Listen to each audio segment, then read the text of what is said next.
Friends, इस video में हम 5 एडवांस्ड स्ट्रक्चर्स देखेंगे, उनका अर्थ समझेंगे और किस तरह से उनको यूज़ किया जाता है सेंटेंसेस में, इस चीज़ को जानेंगे। तो मेरे साथ वीडियो में अंत तक बने रहें।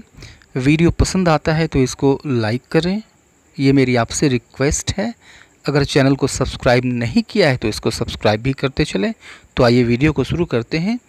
ये 5 स्ट्रक्चर्स आपको दिखाई दे रहे हैं। द सरप्राइजिंग थिंग्स दैट, मतलब हैरानी की बात ये है कि। दूसरा हम सीखेंगे इट इज़ यूजलेस, मतलब बेकार है, ठीक है।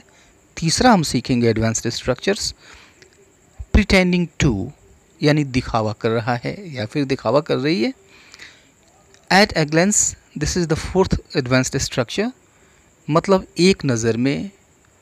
लेट एलोन प्लस वर्ब की फर्स्ट फॉर्म, तो इसकी हिंदी होती है तो दूर की बात है या फिर तो छोड़ो। तो इन सभी चीज़ों को हम 1 बाय 1 देखेंगे।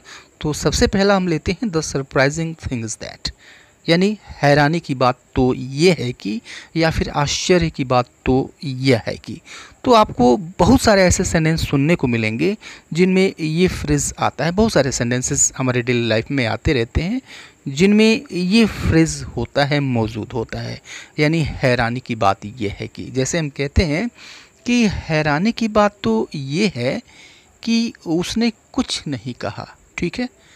तो अक्सर कुछ मौक़ों पर वो चुप नहीं रहती, लेकिन हैरानी की बात उस समय ये थी कि वह बिल्कुल चुप रही, ठीक है। तो हैरानी की बात ये है कि। या फिर हम कहते हैं, बहुत बार कहते हैं कि हैरानी की बात तो ये है कि उन्होंने एक दूसरे से बातें की, ठीक है। सुनने में आया था कि उन दोनों के बीच बातचीत बंद है, ठीक है। तो हैरानी की बात ये है कि। तो ऐसे सेंटेंसेस को बोलने के लिए सबसे पहले हम यूज़ करते हैं द सरप्राइजिंग थिंग्स दैट, यानी हैरानी की बात तो ये है कि, और उसके बाद से शेष सेंटेंस लिख देते हैं। जैसे हमें कहना हो कि हैरानी की बात तो यह है कि उसने एक शब्द नहीं बोला, ठीक है। तो सबसे पहले क्या लिखेंगे, हैरानी की बात तो ये है कि, और इसके लिए यह फ्रेज़ आपके पास मौजूद है, the surprising things that. The surprising things that यानी हैरानी की बात तो ये है कि। और शेष जो शेष हिस्सा बच रहा है उसको आप ज्यों का त्यों लिख दीजिए। Mean she didn't speak a word, she didn't speak a word, यानी उसने एक शब्द नहीं कहा। तो मतलब क्या हो गया पूरा, हैरानी की बात तो ये है कि उसने एक शब्द नहीं कहा, ठीक है। एक और सेंटेंस लेते हैं ताकि यह और अच्छी तरह से समझ में आ जाए कि कैसे इसको यूज़ करना है। कि the surprising things that they talk to each other, मतलब इसका हुआ द सरप्राइजिंग थिंग्स दैट, यानी हैरानी की बात तो ये है कि they talk to each other, यानी उन्होंने एक दूसरे से बातें की, ठीक है। तो पैटर्न आपको समझ में आ गया, किस तरह इसको यूज़ करना है यह चीज़ समझ में आ गई। और मैं अब आपको एक सेंटेंस देता हूँ, इसको आप ट्रांसलेट करके कमेंट बॉक्स में कमेंट करिए। हैरानी की बात तो ये है कि उसने मेरी तरफ देखा नहीं, उसने मेरी तरफ देखा तक नहीं, ठीक है। आप इसको ट्रांसलेट करके कमेंट बॉक्स में कमेंट करिए। सेकेंड स्ट्रक्चर लेते हैं।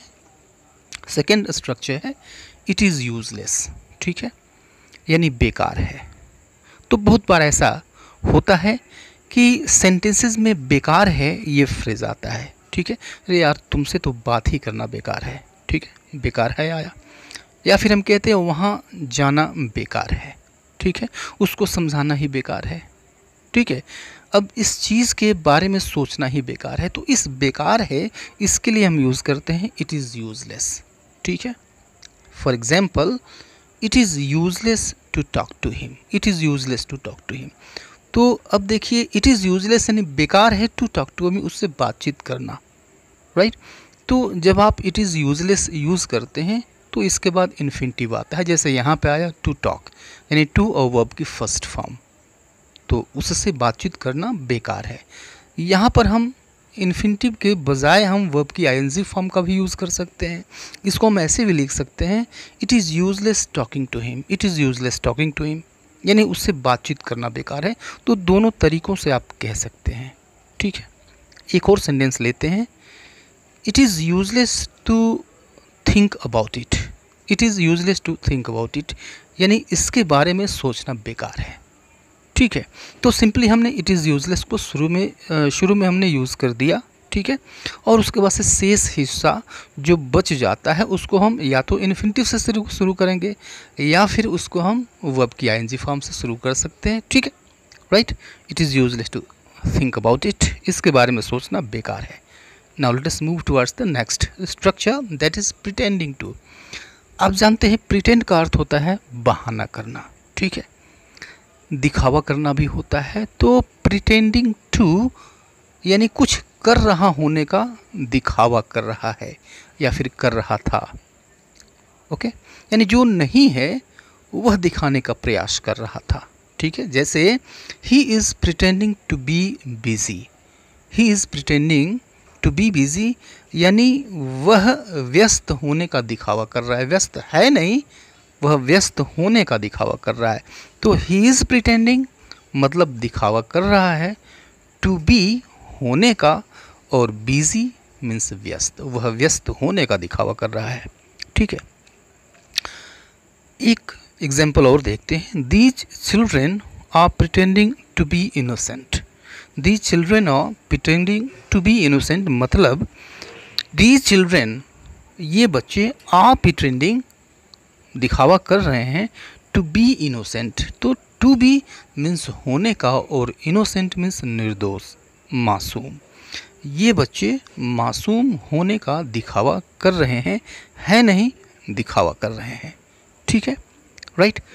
ये सेंटेंस आपके लिए, इसको आप ट्रांसलेट करें कि वह पढ़ने का दिखावा कर रहा है। राइट।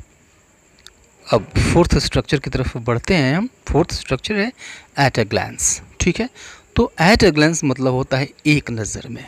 ठीक है, या फिर शीघ्र या फिर तुरंत। जैसे हम कहते हैं यह चीज़ मुझे एक नज़र में पसंद आ गई। ठीक है, या फिर यह जो कमीज़ है या जो शर्ट है मुझे एक नज़र में पसंद आ गई। ठीक है, या फिर हम ये कहते हैं कि मैं एक नज़र में ओरिजिनल और नॉन ओरिजिनल डुप्लीकेट का पहचान कर लेता हूँ। ठीक है, तो एक नज़र में मीन्स एट ए ग्लैंस। जैसे यूज़ देखिए, she knew at a glance that her mother was angry with her. She knew यानी वह जान गई, एट ए ग्लैंस तुरंत, शीघ्र, एक नज़र में, that her mother was angry with हर कि उसकी माँ उससे नाराज़ थी। राइट, आपने देखा किस तरह से यूज़ किया गया, एक नज़र में मीन्स एट ए ग्लैंस। एक दूसरा सेंटेंस देखिए, I can tell at a glance that which is original and which is not. I can tell मैं बता सकता हूँ, एट ए ग्लैंस एक नज़र में, तुरंत, दैट कि विच इज़ ओरिजिनल कि कौन सा ओरिजिनल है, एंड विच इज़ नॉट और कौन नहीं है। ओके, कोई दिक्कत नहीं है, no problem. And this is the last structure, let alone plus verb की फर्स्ट फॉर्म। अब देखिए ये थोड़ा सा, इसका यूज़ थोड़ा सा टिपिकल है, इसको समझने का प्रयास करिए, समझने की कोशिश करिए। ठीक है, तो लेट अलोन प्लस वर्ब की फर्स्ट फॉर्म, इसका मतलब होता है तो दूर की बात है या फिर तो छोड़ो। तो बहुत सारे ऐसे सेंटेंसेस होते हैं जिनमें तो दूर की बात है या फिर छोड़ो यह आता है। जैसे हम ये कहते हैं दौड़ना तो दूर की बात है, वह चल भी नहीं पाता। ठीक है, तो अब देखिए इसमें दो हिस्सा है, दौड़ना तो दूर की बात है एक हिस्सा, वह चल भी नहीं पाता दूसरा हिस्सा।